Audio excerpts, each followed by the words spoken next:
Hello guys, how's it going? My name is Dal. This Wednesday, we got the PTR servers to switch from the version of the game from 9.15 to 9.2, which means 9.2 is officially ready for testing. They just need to boot the servers online, which has been delayed to Thursday morning for Pacific daytime. By the time you guys watch this video, unless there's some other delays that were unplanned, then the PTR should be live and playable. Today I want to overview everything that is available for testing, talking about raids, dungeons, the brand new zone. The new tier sets are available for testing, though they announced that some of them are going to be going through updates based on community feedback on the tier sets. We will also go over in this video how to download PTR if you want to test it yourself. If you can't make it, however, we will also be streaming patch 9.2 PTR later this evening. Even though Thursday is my day off, I wouldn't miss a moment to hang out with you guys, test some of the new content. So right before we dive into the overview, most of you guys watching these videos are not subscribed, but the more of you I ask, the more of you follow, so let's keep it going. Subscribe as well as hit the bell if you're watching these videos anyway, especially if you want to catch up-to-date changes to patch 9.2 and future WoW updates. First of all, if you want to test these PTR changes yourself, the tier sets, the double legendaries, and find out what they do to your class, go to your Battle.net account online, head over to Games and Subscriptions section on the left-hand side, then scroll all the way down until you see Public Test Realm Access for World of Warcraft and create an account. And then restart your Battle.net, and afterwards you should be able to see PTR in the drop-down above the play button, which is how you switch between Classic, Retail, and now PTR.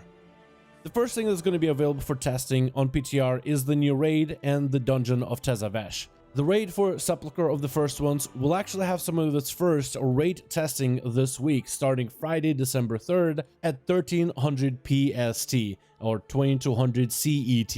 Hopefully you guys find the time zone specifications helpful when it comes to attending the raid testing. Mythic Test is also going to be available for testing. It'll be separated into two dungeons like the other mega dungeons of previous expansions has been. There'll be part 1 and part 2, and both will be available for Mythic Plus dungeon rotations. We also have changes to some of the different tier sets coming up in patch 9.2.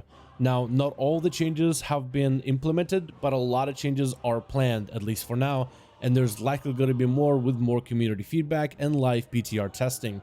First of all, Feral Druid 4-piece set has been adjusted. Instead of triggering the bleed effect as Berserk ends, it instead happens when you first enter Berserk, which will make lining up with cooldowns far easier for Feral Druids. Basic community feedback, the Restoration Shaman 2-piece and 4-piece is going to be adjusted. The current tier set plays around Chain Heal and gives Chain Heal a higher crit chance, and when Chain Heal crits, it reduces the cooldown of your Spirit Link totem. The common criticism of that tier set that is getting scrapped was that the inconsistency of the cooldown reduction of Spirit Link would make it difficult to reliably plan for some of the different boss mechanics and the cooldown of Spirit Link. Another tier set that's going through changes is the Monk 4-piece tier set for the Brewmaster spec. They will be redesigning it, though they didn't give us the details of what exactly it's going to look like. Based on community feedback, the Restoration Druid 2-piece and 4-piece set is also going to be changed. And just like the Brewmaster Monk, we don't really know what to expect just yet. Another set that's gotten a lot of feedback is the Shadow Priest set. Though this time we have more specifics, as they want to make the set play with Devouring Plague instead of other abilities. It looks like you will still be able to summon a shadow of yourself, though this shadow will be better at AoE damage. If you want to try these sets out for yourself on PTR, they mentioned there should be a new Tauren vendor in middle of Oribos, closer towards the middle area of the center of the circle. There's a good chance you'll see a bunch of other players crowding the vendor, but that vendor will sell all the different tier sets which you'll want to access so you can actually test some of your different class bonuses. And what can I say? I'm really happy to see the interaction between the players and developers, players giving feedback, devs addressing that feedback, and even going as far as making changes for patch 9.2. I want to hear from the comments below, what do you guys think about these updates and what other changes for tier sets, legendaries, or class changes that you guys think they should implement for this next new update.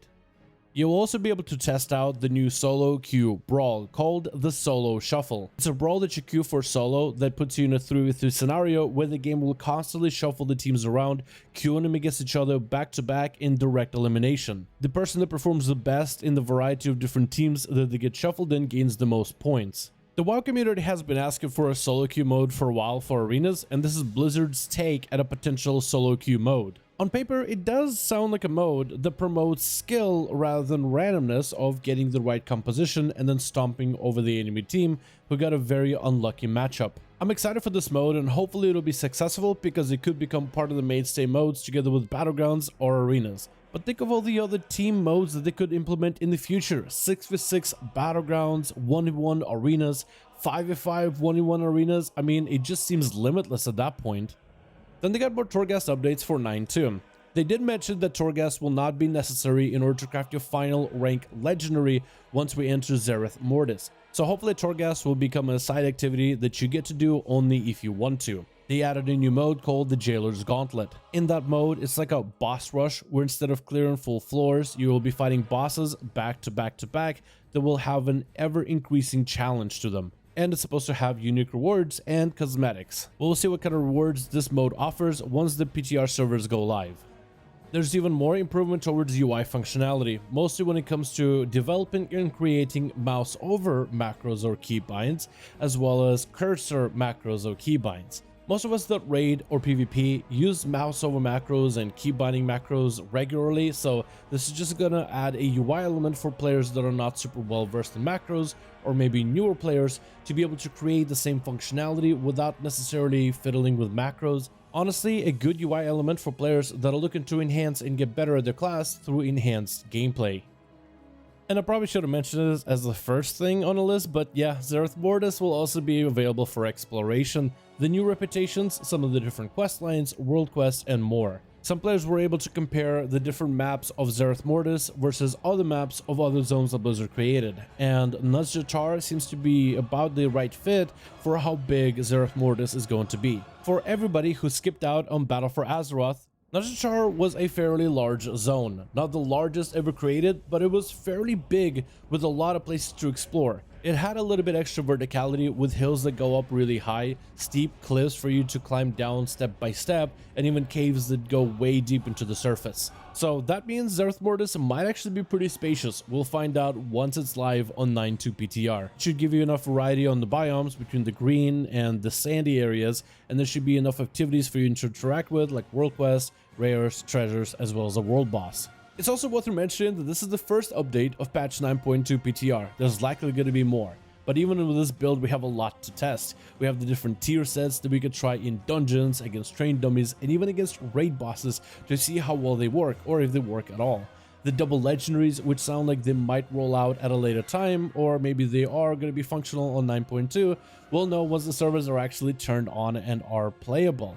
There's Zereth Mortis to explore, there's so much stuff to take a look at, and likely there's going to be more updates, like class-specific changes, more tier set changes, maybe even legendary covenant updates and PvP updates going forward.